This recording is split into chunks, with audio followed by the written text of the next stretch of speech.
You're listening to Nonpartisan Hacks, the politics and policy podcast about good government from the local level on up. I'm Sean Wood, a City of Parksville councillor and 2026 mayoral candidate. And I'm Joel Grenz, also a Parksville City councillor, not a mayoral candidate. We are recording outside today on Sean's deck here, so you may hear some chickens, leaf blowers, maybe a dog, so just be warned. Yeah, are you a councillor candidate, Joel Grenz? You keep asking me that. Our guest today is Shayla Day. Shayla is the founder and CEO of Day Homes Society, a registered nonprofit out of the Oceanside region that does outreach, food support, housing navigation, and community coordination. She also chairs the Oceanside Homeless Task Force board and co-chairs the Oceanside Community Action Team. And here's the thing about Shayla. She didn't come to this work from a policy background or a government grant. She came to it from the other side of the desk entirely, but we'll let her get into that. But I think that is what makes her perspective so interesting for the show and why we had her on and what she can tell us about where government and community-based organizations can either connect well or completely talk past each other. Quick standard disclaimer before we get going. The views here are our own and don't represent the City of Parksville or any other governing body. Okay, and a pre-show plug, since Sean says no one listens to the outros of shows. No one. Please go to nonpartisanhacks.com. We've got past episodes there. You can drop us a line if there's something you'd like to see on the show. And definitely go ahead and subscribe on YouTube now if you haven't done that already, because it really helps get the stuff into your feed and feeds of people who are like you. And if you are someone who watches podcasts like this, then you are an interesting individual. Shayla Day, welcome to the show. Yeah, thanks for having me, guys. I should unmute you before you say something. Thanks for having me, guys. Yeah, Shayla, great to have you on. Thank you so much for making time for us. We're here on a beautiful sunny day in very late June, almost July. We wanted to start with you telling us a bit more about yourself. Yeah, great. Thanks so much for having me, guys. Honor and a privilege. A little nervous for sure. It's my first podcast, and I did not come here from any background of speaking in public forum or taking on delegation meetings. I came here because I worked the streets of Oceanside and seen a gap and thought naively I could open a nonprofit and just like that bridge the gap and there'd be shelter and we'd all just go back to work. And that was almost 3 years ago. I come from the streets. I was homeless myself from the age of 11 to 21 and fully addicted to narcotics by 16. What we classify as street entrenched. So never had a job, never finished school, never had a driver's license, was in and out of jail, institutions, death. I overdosed 44 times and was resuscitated 15 of those times. So waking up in the hospital, not knowing where you are or even how to really function for the first little bit. So that's my background and where I come from. And then I cleaned up and thought that the job of serving the people was best fit for me. It made a decent salary alongside restaurant work, which was my first job, $9 an hour. And when you come from the streets, you definitely do not make $9 an hour. So it was a really hard flip the switch over. And then moving forward for 16 years, I've held really high profile jobs with really great organizations like the Salvation Army, the Lookout Emergency Aid Society, all the way to the Port Alberni Friendship Center, back to Calgary at the Boys and Girls Club, holding coordination positions, management positions, and basically, interestingly enough, come into positions where they needed a revamp, where they were struggling, they didn't know, and then my high energy vision self would come in the interview and be like, I got an idea. And they're like, oh. So wait a minute, sorry, you're high energy? Oh, no, not at all. It's the coffee Sean made me. No sugar. Coffee, what? So yeah, that's been my real passion. And even as a young child, I can remember being like 6 or 7 years old in my basement with an old typewriter and my guinea pig magic, and I type up applications and fill them out with my fake class. Like that is my biggest, achievement to the world now, is my ability to see something, create a solution that is plausible, that everybody likes, and then sell that idea and then write it out on paper, because I think it's really important that we see what we're doing. So yeah, we know the problems there, but what does the solution going to look like for Oceanside? And I think we're at a pivotal point for that. So that's me. Can we back up a couple beats there on just that? one or two. Hey? Yeah. Because I think you glossed over what is probably like the coolest part of your story is how did you end up sort of turning things around to being the Shayla today from the Shayla of before? Rock bottom. I sat next to an individual. I was 16 years old. She was well past 40, no teeth, just really, really out there and talking to herself. And I remember going and looking over at her thinking, that's going to be me. Like, there's no doubt in my mind. Even though I had all the narcotics and all the alcohol, I had a ride, I had everything I thought I wanted at that level. And I just started crying for the first time at 16. Never cried before. And then I reached out to my grandmother, who was at the time, she's passed now, psychologist, and she was also sober for 30 years, and, begged her for another chance to come out. I think it's really about just wanting it bad enough. We're not scared to die addicts. We're more scared to live. So it's when it comes to the point where we are scared to die, where that moment and that, reflection of yourself comes in. You can't sell that, but we can create the environment for that. And that's our job now.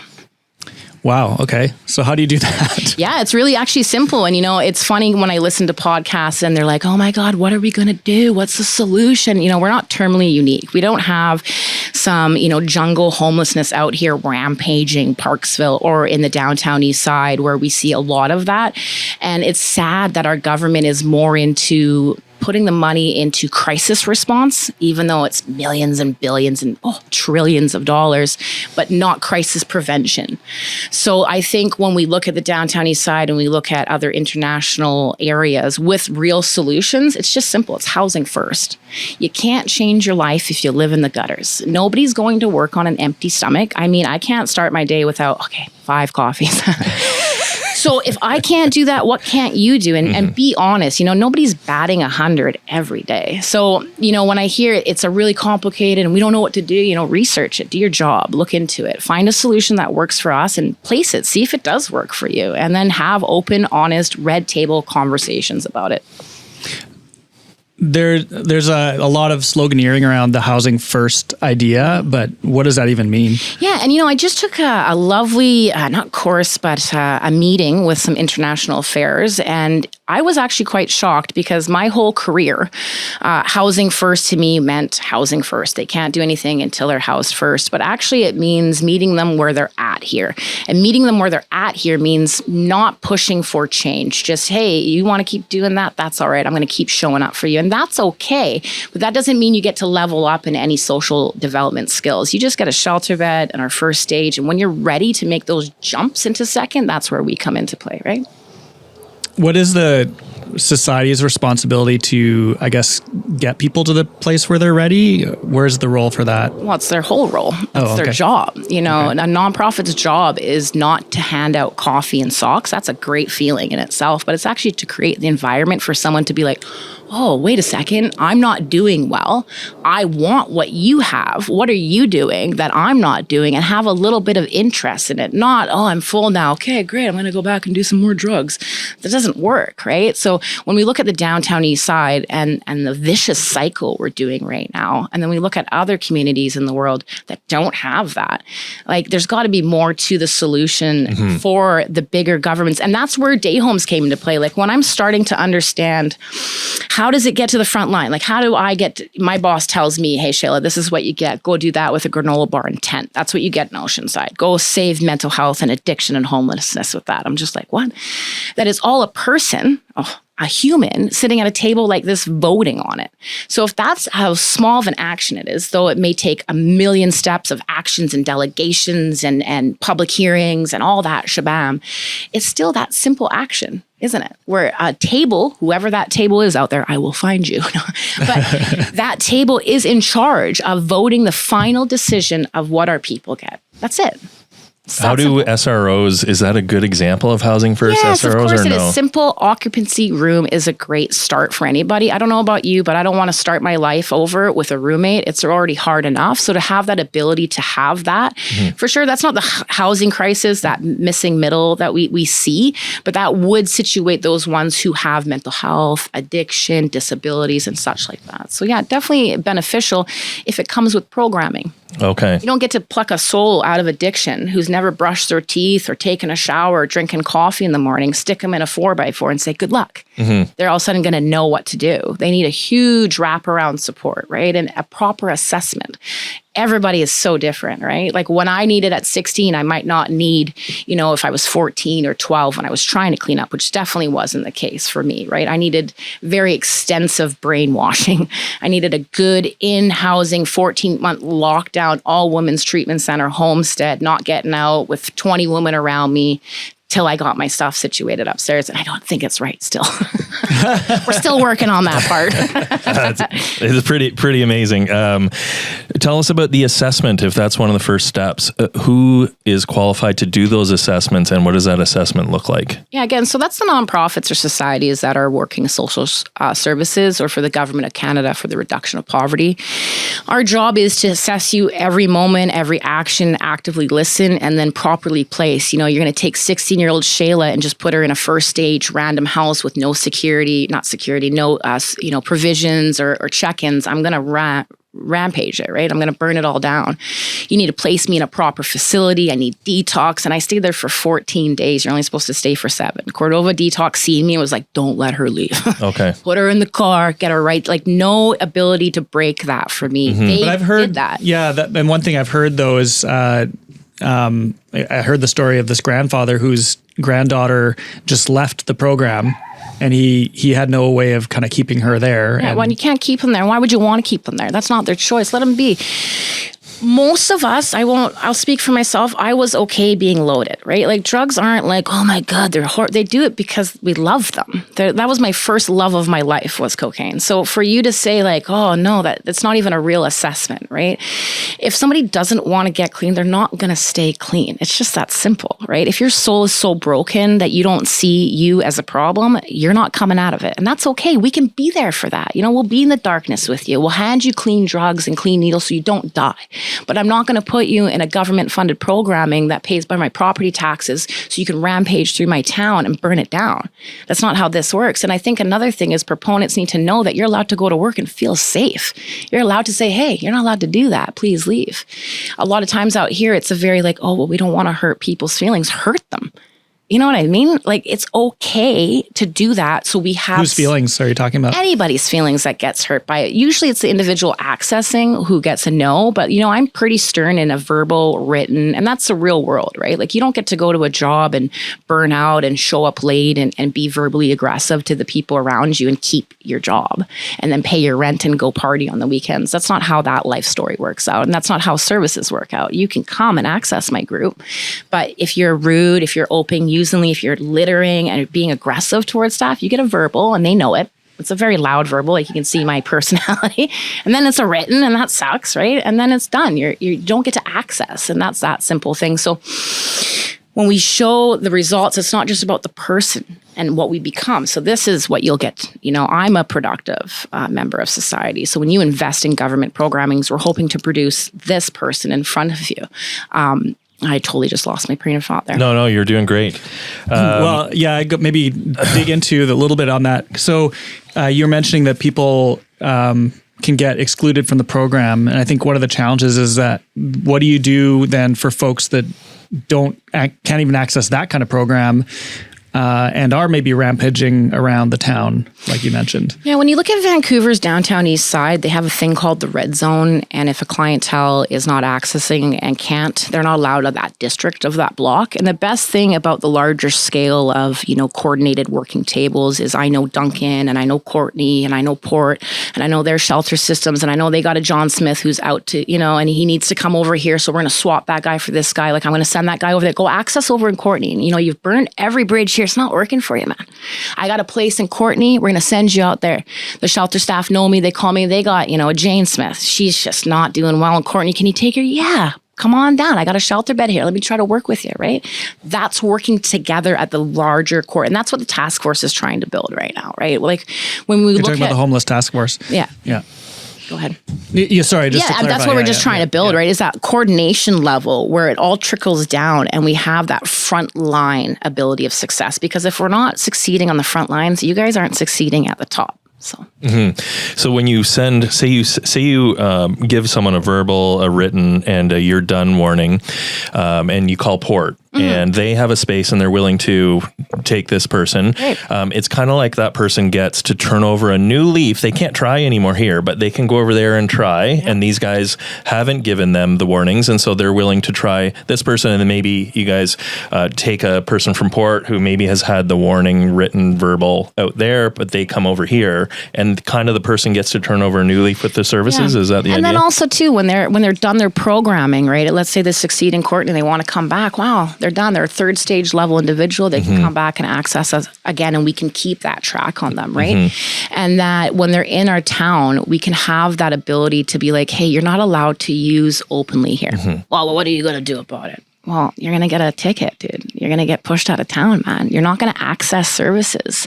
Outreach isn't going to help you anymore. Like, you're going to get, and it's going to be hard for them to want to stay here. But I think that the majority of people we see out here aren't quite like the downtown east side or Victoria or bigger cities, right? Like, what we're going to build here is going to be something different. When you tell them, hey, you can't access the services because you've been red zoned, does that include provincial services too, or how does that work? Well, in our town, we have clients who are red zoned from all services, so they're not allowed to access anything in town. They get no help, no socks, no food. They only get random PM outreach services. So yeah, that excludes them from all. They still get ministry help and their income assistance checks and they stuff still get like that stuff. Of course, that's for life or wherever they're on for. But services to your basic necessities, your food, clothing, shelter, yeah, you're done. You're not getting helped anymore. And why would you want to stay here? And also, like, I feel the people genuinely, we want to access. They don't want to be on the street, right? They want a drop-in center. They want a cup of coffee. They want a nice shower. Who doesn't, right? They want fresh clothes.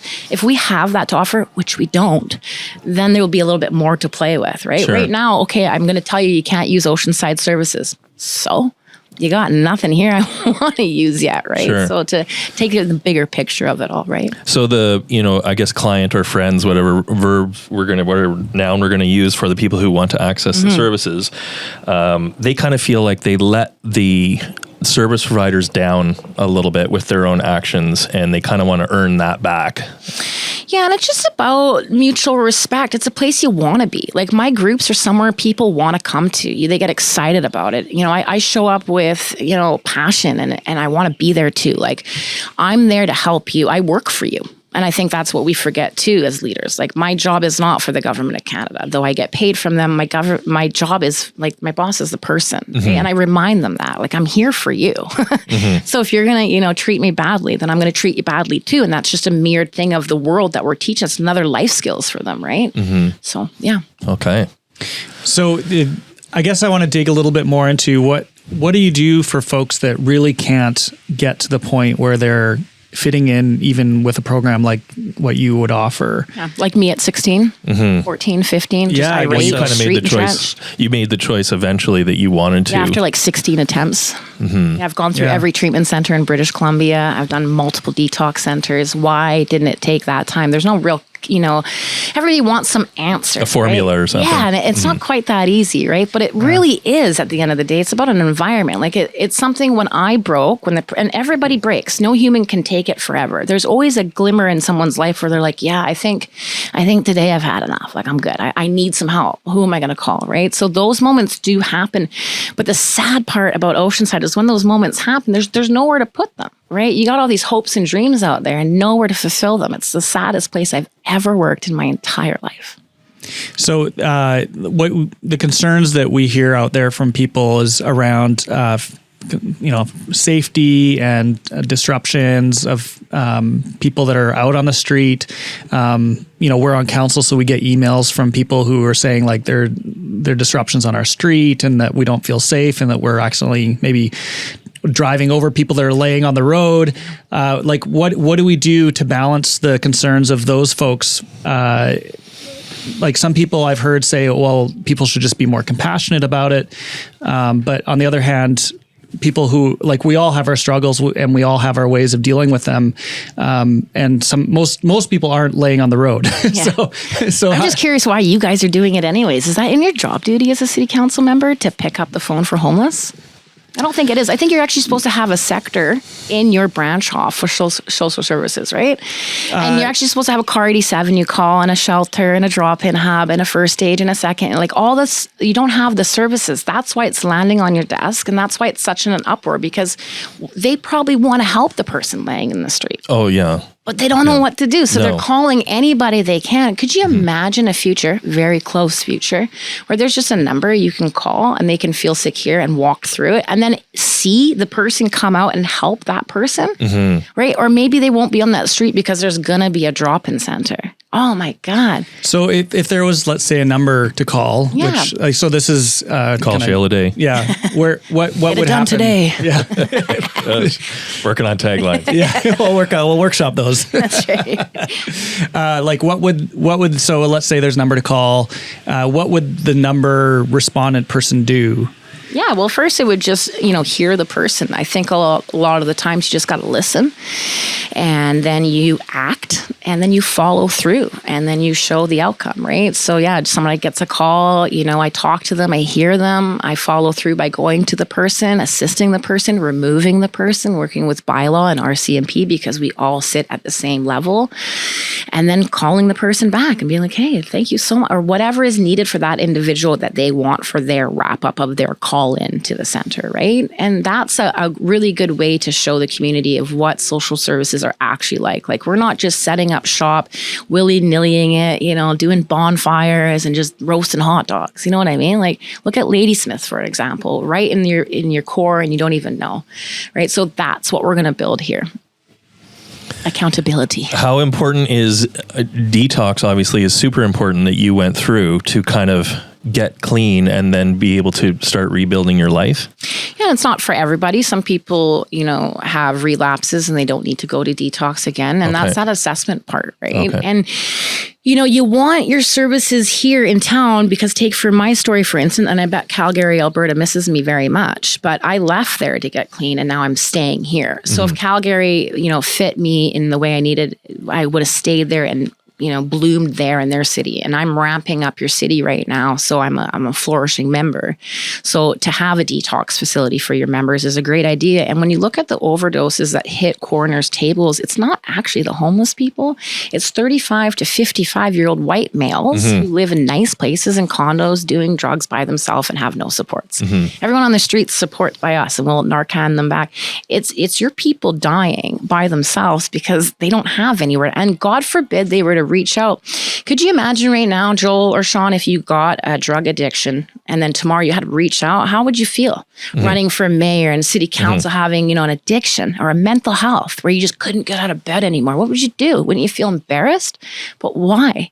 Why should you feel embarrassed if you're not batting 100? We're human. We're not always going to be great. We're going to fall. Our mom's going to die. Our dog's going to die. Whatever the scenario, there should be the ability for us to just be like, hey, we got a great solution. Like, we are as strong as our weakest link, but we don't play like that in today's society, right? We shun them. We look down on them. They're dirty. They're weak, especially out here. But Parksville is getting an addiction recovery center. Hopefully it opens. I don't know if in fall or whatever the date kind of is. Very exciting. We're kind of chasing the date a little bit, but those clients, from my understanding, they go to detox first, which won't be kind of in Oceanside. They'll go somewhere else for detox, and then they come to this addiction recovery center. Yeah, and this one is more an island-based 1-800 hotline where you're calling in and I need help. I live in Courtenay. I need a treatment center right now. This one's available because it's Island Health run. And then they also have a very strict exit plan, right? They're not necessarily from here. They're going to, access and stay here. There's a huge summary of how they're going to get out and work their way back into society. So the stage before the addiction recovery center, those detoxes, are there enough of those beds? Where are they? How does that part of the system work? Nothing out here again. Like, if you leave Nanaimo and you hit Courtenay, that's where your help is. If you leave, there's nothing in between. So I guess it would be always Nanaimo. Okay. Right? Courtenay. But I don't really see the numbers out here wanting all of that big rigid stuff. Okay. You know, with rural communities, with my experience, you can do it with modular homes. You look at the Port Alberni Friendship Center, they're doing great things. Courtney's doing great things. Victoria's doing great. But you just little things. Like we don't need some big, you know, structure. We're Oceanside. There's not that many people, but there is a good chunk of people that want to access. And then the housing situation's a whole different chunk, right? Like that's not with services. That's just affordable. I could use affordable housing, right? Well, maybe I could use some mental health stuff too. But that is the sector of it all. And when you start placing that, then none of your people fall. You just cycle them through. And that's it. You touched on it there a little bit. We talked a lot about addiction so far, but in this kind of entire subject, it's usually coupled mental health and addictions. How does mental health work into all of this? Because we've talked a lot about addictions, and people might have to hit rock bottom. They kind of have to choose, and there's detox and recovery. How does mental health work into that? For people who are really struggling on their own, we kind of closed our mental health institutions, and we don't really have those anymore. We do have still some beds, and I think the province is trying to build more mental health kind of facilities. But what are your thoughts on mental health? Well, look at Orca. It's a supportive housing unit that deals with all levels of disability, setbacks, mental health, addictions, and such forth. And any case plan is the same as long as you know the problem. Does that make sense? Right? So you place addiction or mental health there, and then you work around it. Okay. With mental health, I feel that with a proper facilitator, actually I know, and then running life skills group, right? So with this veterans funding, we're going to be doing weekly life skills groups. So I'm not going to be going into their homes or helping them with their mental health, but I'm going to be assisting them with tools on how to help their mental health, or who do you call at 3 a.m. in the morning when you wake up, or what do you do with those nasty thoughts? That stuff's really important, because I personally didn't know about half the stuff I've learned the last 3 years in doing this soul searching, digging, nonprofit building gong show I've been doing, that I didn't know about it. And then I get given this tool, and it's such an easy tool. I'm like, oh my God, I love it. And I'm running around the world with it. I'm like, check out this new tool I got. That's the point of it. That's mental health. So I think it's really important that, Sorry, what was the tool? Yeah, that one. Did you jot that down? Get that one down. But then having the awareness, right? So giving them the knowledge is the power, right? So yeah, I heard this thing on a podcast where they say thousands, but that's hard for you to believe in this moment. So I'll just say 100 people all wrote down their 5 top insecurities and threw it in a fishbowl. And the guy pulled out each one, and nobody could tell there's a part, because we're all so similar in our head, right? Sure. We're all thinking the same stuff. And that's mental health 101, right? So when we as leaders are equipped with these responsibilities to show the people, what do we do? You have to be doing it too, of course. Equipping them with the knowledge, and then showing them in groups, in facilitation, and in hands-on experience how this works for you. The one number, I liked your idea of having one number you can call as kind of the concierge for someone to go and check out the person and to see how we can help them. Is that a nonprofit? And then CAR 87. Okay, it's CAR 87. It's already, everything I've done, I didn't create. Right? Like I didn't all of a sudden wake up and was like, I'm amazing at shelter. I've been doing this and being taught this from the best of the best, and also researching like what's worked in the world. And so that stuff needs to be applied here, and you'd have the same results. And the CAR 87, that's a person who rides along with RCMP? Well, kind of like Manavan. It's got that little mobile van, or ICCS, and then I've got that little, they got a little car going set of around. Wheels. Yeah, and it's just a 24-hour number you can call, and you can get in touch with somebody and be like, there's somebody dying in my alley. Can you please help? RCMP has a 16 wait list. Why should they have to deal with it? It's not their job, right? Like you're supposed to have a branch off. I've also done my research in your council, and you guys, for some reason, are the only ones without it. Without a CAR 87. Without social services. Yeah, well, it really depends on the budget size of town. I mean, Tassus has 400 people, and they can't even afford. When you look at the BC housing map, a smaller budget. You're the only chunk of land on the whole island that doesn't have a little blue house, which represents help. For all of Oceanside, you're kind of talking about. You leave Nanaimo, and then there's nothing. Yeah, I mean, we can get into the jurisdictional stuff like Oceanside versus Parksville versus Qualcomm Beach versus regional district. One. So, I mean, and that's a little bit beyond the purview of today's discussion, but in terms of the sort of the principles that you're getting into there and like sort of best practices, we've heard a lot about secure involuntary care. What's the role for that in your mind? Involuntary care? We don't know until we try. I think for me personally, if I was taken off the streets and put into a facility for a year, I could have made it out for sure. I was unable to keep myself there for longer than 2 weeks. I always left and burned it right back down. There was no stopping me. And people just a plane ride off. Like if you were to know me, like she's not making it out. So I think involuntary comes again with assessment, right? Like where are they at? How many times have they had it? What are they doing? Are they on our streets for the rest of their life? Like, is that the end goal for Canada? Like, we're just going to leave you on the streets and meet you where you're at? I don't think that's working anymore, you guys. Well, that's kind of the thing is that it feels sometimes like people who suffer from Alzheimer's or children, like we don't give them the freedom to do certain things, but yet we allow people to flounder on the streets. Obviously, there's a human rights issue and all that, but like, how do you balance that in your mind? Well, this speaks more to the mental health piece than the addiction. Structure, placement, accountability, following through, leaders coming together. Nobody's talking to each other or wasn't for the longest time in Oceanside. We all sit together now, so it's working way differently now. I think it's just coming together. You guys run the world, politicians, and then there's the senior leaders table, other executive, all those strong people, players, they need to work all together. And that's how you stop your streets from becoming a rampage of it all. Yeah, well, the jurisdictional things come into play as well on all this, which is one of the challenges is, whose responsibility is what, what's Canadian government versus provincial government versus local government, and then different sizes of local government have different capabilities and budgets and tools at their disposal.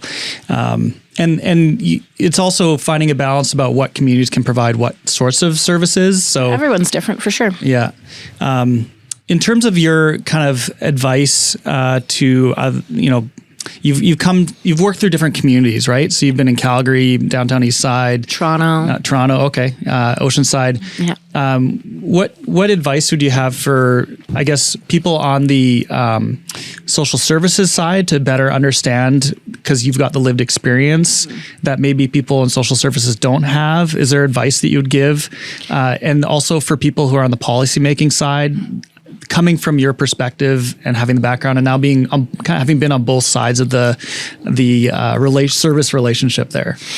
Yeah, I guess for the policies ones, just to listen. I watch a lot of city council meetings or go through the history, and it's said or things aren't pushed through, and then they're like, what happened? And they're like, well, we just told you there was a crisis happening and you didn't do anything. So I think that's really hard to watch.